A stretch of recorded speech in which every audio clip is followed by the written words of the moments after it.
All right, welcome back, YouTube. As you can see, we're sitting in front of the Sonoma again, or side, and I'm gonna try to explain to you how I got to positions of the coil bucket, what we have done to get to this point of it being heavily tacked. It's not fully welded in yet, because I think I still have to do some adjustments on it, in which once we go to the final weld of everything, I'll explain what I had to do to make it in the position where I want it. So before we get on with this video, like, share, and subscribe. Hit the notification bell button, comment below, and thanks for the new members that we've got over the past couple of days. And it's awesome that I still get people coming in and wanting to see what I'm doing next, and let's keep that going. So please, if you don't think anybody you know would like to watch these videos, just share it, and hopefully I can pick up some subscribers and we can grow my channel. So let's get into it. Well, first of all, backstory, if this is the first time you're seeing the build on the Sonoma, my older son got this truck, he wrecked it, and on the passenger side, he ended up ripping the frame and the A-arm off when he wrecked it. So we decided we were gonna cut it out and do a solid axle swap. So I ended up picking this Dana 30 up for like $100. And I know people were like, Dana 30, but it was so cheap that I just decided we're gonna run a Dana 30 in it. And then he ended up buying another car, and he gave this truck to his younger brother. So me and Kyle have been trying to get it done. We've been busting our butt on it. So what I'm going to explain to you is how we got to this point of putting the coal bucket in and where it's at, and our reasoning and theory about where it's at right now. So I'm going to give you all some pointers on the way through on what I learned, and give you measurements of where this is, what spring I'm using, and what kind of rod height I'm expecting out of that spring. So first off, I put a 3/16 plate in the frame behind the bucket, and I want to get to this before I forget it, but here are the pieces I cut out.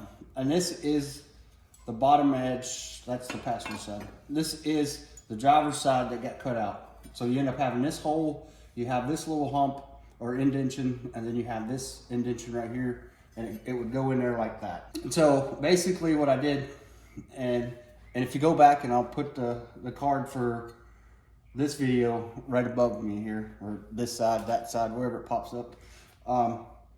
So I cut this out. So I took my 3/16 plates on the driver's side, and I lined it across this bottom edge. So when I did that, I had to come in and I had to box this in on this side, come across the top and box it in here, box it across here, and then come here. And on the driver's side, I didn't have to box this in. This laid in flush. So the bottom edge and this corner was flush. Box, box, box, and then box. My 3/16 plate in there. And that set this side at 90 degrees, set this side at 90 degrees, and squared off my frame where it was flat, so I could put this in there, weld this in. Now, here's the crazy part about it is, this is the passenger, this is the actual front. What is crazy is the two sides, the frames are not the same from side to side, as you can tell. This is the bottom edge of the driver's side, and it's flat all the way across. Well, on the passenger side, it comes in and it dips down in the front for some reason. I do not know why, but it dips down and comes across. So on the passenger side, which remember, this is how it would be on the passenger side, this is the front. So I came off the back edge of the passenger side, and I put my 3/16 plate flush plumb with the ground. So this was at 90 degrees the whole time. So what I ended up having to do, and I had to box across the bottom, the back, here's the back, and come across the front the same as, or across the top the same as I had to do the driver's side. And this piece, since it was flush and come over in, I had to come across and I had to box this in. So there's more boxing on the passenger side. This frame, and I would assume that it's the same on the other, it dips across the bottom here too. So be aware of that when you're putting it in, that you don't go in and you're trying to flush it across here on the passenger side too. And how I determined to make sure that the plates were the same distance on the axle, so when I put my coal bucket in, they would line up with my spring, is that taking my square here, and you'll see I put a red mark right here, this would obviously be way down here and get flush at the bottom. Don't actually have to be flush because all you're wanting to do is find this edge. And so what I end up doing, if you look on your coil bucket mount on the axle, there's a center hole in that circle. So this line, I lined up with that circle and I put it in the center of that circle, and then I run my straight edge up against the frame so that I could go to the passenger side, and I put this in that little dot center circle on the spring mount. And when I did, I slid it over to where this lined up with the hole, and that gave me to where my plate needed to be in and out on the other side. So these are the same on both sides compared to the axle, so that this edge run right up this edge of the 3/16 plate I put in there. And so that's how I got the plates to be the same on side to side. So basically, you're gonna line this up with the plate or the coil mount, and then this edge is gonna run up your plate. So this would be the edge of the 3/16 plate, and it showed me where I needed to either push it and sink it into the frame, or I need to pull it out of the frame and then run on my box. But what was cool about it when I did that, on the passenger side, the back edge is the same distance out of the frame about from here to here on the passenger side. So that allowed me to weld it in here. And like I said, on the passenger side, I had to box it all the way around to get this plate to sit 90 degrees from here. So we came over here, and like I mentioned in all of my other videos, the truck, even though it's on jack stands, it's at rod height because of the jack stands.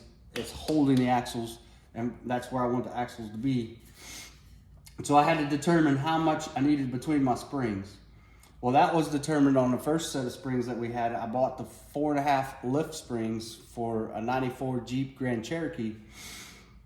And that we were hoping, because at the time we couldn't determine the spring rate of that spring, because I won't even get into it. You'd have to weigh the truck before you start, and then to see how many pounds are on each front tire to know how much that spring compresses when the weight comes down. So we were flying blind for that simple reason. We didn't weigh the front of the truck to see what the unsprung and sprung weight was. So what I ended up doing, I was like, this looks like a good measurement between here to here.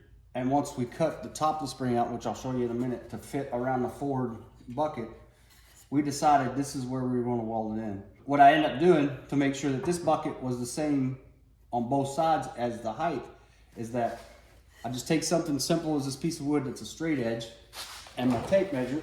So what I did, once I got it on the bottom of that frame, I measured from that to the top edge, and that's 10 inches from the bottom of the frame to here is 10 inches. So that way I could transfer that measurement to the other side, which gave me obviously 10 inches. And gave me the position of the coal bucket. So now you have to determine where the center of your spring is off of your axle and move it forward or back. And that was just, if you saw my videos using the laser, we did the same thing. There's a little circle in the bottom or in the top of the coil mount on the axle. And what we did, we come in and we run that laser across that, and my laser hits here and it'll shoot up and down and side to side. So all we did was, once we determined, there's a mark on here, I don't know if you can see it, but we determined this was the center of the coil bucket.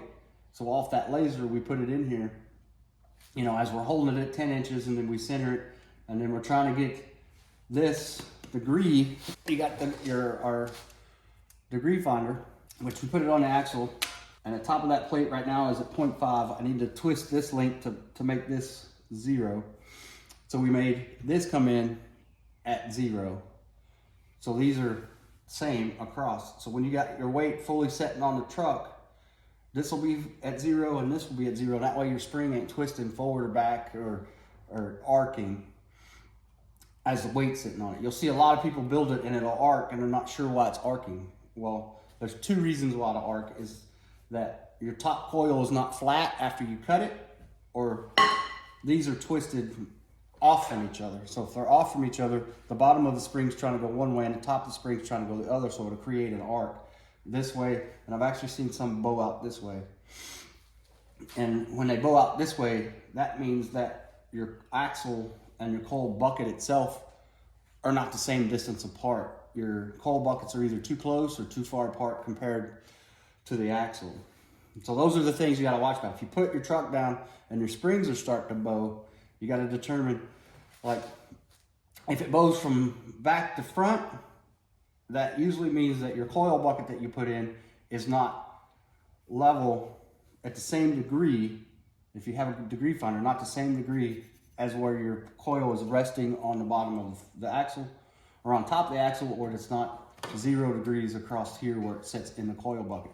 And if it bows from in to out, that means one of them's too narrow or too wide, either the top mount or the bottom mount. And most likely you're going to try to adjust the top one because that's what you're working around and you're trying to put in your axle frame or into your truck. This is the new component. Well, axle to this one's a new component too, but this is less work because you're already cutting and grinding to move this in or out. So if you got it to where, you know, you would have to cut and sink this coil bucket in, that is an option. You just have to be able to determine that before you do your final welds on everything. Now, after we got this in, got the 2 coil buckets in, we put the 4.5 springs in, and when we put the 4.5 springs in, it went too low. The spring rate on those wasn't enough to handle the V6 of this truck. And how we determined that is, at our ride height, we measured the top of the bumper horns on the front, and it's set at 29 inches right now, the way it's setting on our mock-up ride height. And then when we put the springs in, it dropped to 27. So it went from 29 to 27. Couldn't move the coil bucket down to adjust for that 2 inches, because if you see, what I end up doing is I created this big arch in here. And what this arch is going to do is allow me to come in and fully weld this. Gives me more weld surface across the bottom and around here. And I ain't got no weld surface here because I cut this out, so when dirt falls down in there or water, you can take a stick, poke it out, clean it, spray it, and all the dirt will come out and it won't sit in there and rust out your frame. So if I'd done that, and if you could tell, this frame starts to bulge, or the bucket starts to bulge right here. So if I would have dropped this down that 2 inches, I would lose all of this weld surface. And if I came back in and tried to cut it up to get that weld surface, I cut into this, and I would have to create more plates, you know, to box this in and make it strong again. So what I ended up doing was ordering the 5.5 springs for the Cherokee. And when we put those in, it actually raised the truck an inch, which is fine because I think I can gain that inch back is when I heat the top coil and make it set flat to get rid of the bow. And that spring, I think when we heat it to get it to come in and sit fully in here, which I got a picture of it and I'll post it here somewhere, and you can see that top of that spring is only touching about this much of the coil, or the bucket, so it's going to have to be heated so this side will come up and set flat. And when that sets flat, it'll take that bow out that we have. It took me a little bit to realize where the bow was, because all of this, or where the bow was coming from, because all of this is, when it's setting where it needs to be, is dead on as the degrees of the difference. I think some of y'all would have saw in the earlier videos that this Ford bucket actually comes down on the frame and goes under it, and it came with 8 bolts to bolt it all back into the frame, because on a Ford frame you'd punch out all the rivets. If you were replacing these because they got damaged, you'd punch all the rivets and you'd put the bolts in it. Well, you can't put bolts on the Chevrolet frame because from mid-cab up, it's boxed. But the frame, it actually came down. Now, if I would have known at the beginning of where my actual ride height was going to be, and this thing wasn't such the pain to put in and try, the Ford bucket goes straight across. This frame comes in and it dips down. I think, when y'all are designing yours, if you're using these buckets, is to take this in consideration. I think I could have come underneath right down here where this frame arcs and just cut the bottom of this Ranger bucket off here and over, and that lip would have come in, and it probably would have put the bucket right where I wanted it. It might have been a little taller, or it might have been a little shorter, which, talking about if I would have dropped my bucket, it probably would have worked with the first set of springs I had. If I ever do another S10 GMC swap using a solid axle and I use these buckets, that's what I'm going to do first. I'm going to cut from this seam back off the bottom of the Ranger bucket. That way I can use this. And what that does is that gives me all of that weld surface in there to make these stronger. Because I would have took a hole saw and cut a hole in here and then welded a big circle in here to tie all of this together as one unit.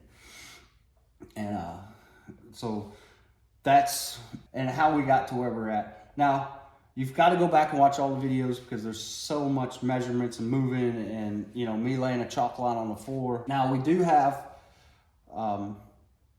the lower control arms mounts on the frame.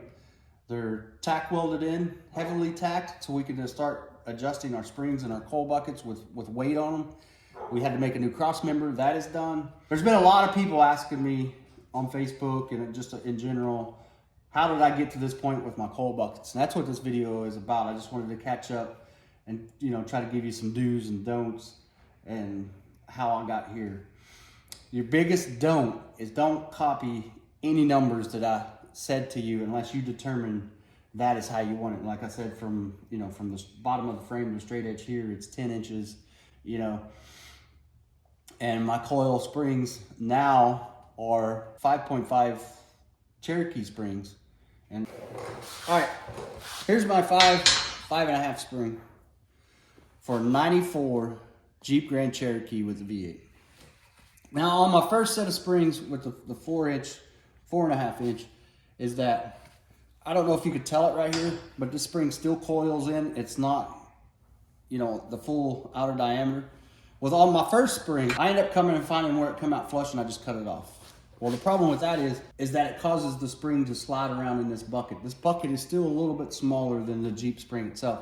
So what we end up doing when we were trying to put the spring in, I just kept, it comes way over here and it causes this top piece to be flat. It curls in and it almost touches here, but it's flat. So what I end up doing, I just kept cutting it. I think I ended up cutting it like 3 times until I got this spring to almost thread into the top of this to where it's tight. Now the problem is, see if you can see that, is that if you see the top of the spring is not flat. So when it's sitting in the coil bucket with weight on it, it's only touching between here to here. So this from here down is not touching the cup in the coil bucket. So what I gotta do is I gotta come in here somewhere. Once I got weight on the truck, I gotta heat this. So this will soften and come down flat. So this part of the spring will pick up the bucket and you'll have more weight. And what that does is it creates the lock on these fingers. Because right now, if you're driving down the road and you only got this much of the spring, if you hit a good enough bump to unload it, and you know, obviously you're gonna have a limit between your shock or you put limit straps on it to where the spring can't come fully unloaded. But that would allow that spring to jump out. And especially if you were four-wheeling and you got the front axle all twisted, you're going to possibly run into that to where this coil will pop out. Now on the bigger trucks and Ford, they actually have a bolt that gets bolted in here with a strap that comes in and it hooks and comes back up and it captures the spring to where the spring can't come out. And that's probably what I'm gonna do. I'm probably make some of those for this. But the spring will go in, since it's a Jeep spring, it locks in the bottom perfectly. I can't twist it, it's bound up, but it'll come in and lock perfectly. Now this piece comes in and like I said, it starts wrapping back around. So this has to be flat. And that's where my bow was coming in. I couldn't determine where my bow was because this much was only touching, and now the spring up here is trying to lay flat into the bucket. So it was causing the spring to bow. And it took me probably about 10 minutes of sitting here with tape measure and everything and trying to figure out, you know, why is it, if these are the same, why is it bowing so much? And it took me a little bit to determine that since this top of the spring is not flat and it's trying to compress this to lay flat and not only have about this 3 to 4 inches of carrying all the weight of the truck. Another thing is that if you're trying to set this higher than 10 inches, on the passenger side, you'll have to notch this out. Because with this being at 10 inches, this is only about a 1/4 inch from the AC box. If your truck has AC, this has AC, so the AC and heater box comes out and it's almost touching right here. So on the passenger side, you would have to come in and notch this out just so you can notch it around your AC box. So be mindful of, if you're doing your driver's side first, that if you come in and you make this 11 inches on the passenger side, you're gonna have to notch an inch out to clear your box. All right, now I'll get on to things that I'm possibly gonna do in the future, and that way maybe you can start designing it within your build, or you can wait, if you're kind of waiting to see the end of this and how it all works, that you can just wait until see how mine turns out. But if you look, here's the top of the shock, and down here is the bottom of the shock. They're about a 1/2 inch to 1 inch off. So what that's going to do is cause my shock to lean forward a little bit, but it really won't hurt the performance of the shock. The only thing I might have to worry about is if my top of my shock, I can't get one that has the can on top. I'd have to get one with the rubber boot or the dust boot and just let the dust boot rub this part right here. So I got to figure out if that can work. If that doesn't work, even with the dust boot and it's wrong angle and I just don't like it, what I'm going to do, if you see this seam right here, this hump, I'm going to come in and cut this off all the way up. So this will get cut off, and I'll have to come back and plate this, you know, back to the frame just to make this a little bit stronger. And I'll end up taking this completely off, and then I'll run something like a Super Duty shock mount, or I'll find one, you know, one of those factory ones that are already made. Not wasting your time, but taking your time and building one. That's why I end up using these, because these are just done. So by the time you hack them and get them, you know, you're only out, I think I got both of them for like 108 bucks. And then just put it like an F250, Super Duty, F350 four-wheel drive mount in here. Hopefully you get some good ideas, you get you on your build. So there's a lot to this, but it's simple if you just sit and you think about it and not try to rush through it. And hopefully what I'm telling you, you can learn from it. I've helped you out in determining what you need to do and how you want to do it. So like, share, and subscribe. And if you have any questions, put them in the comments below, and I'll try my best to answer them. And I'll see you in the next video, and we'll go from there.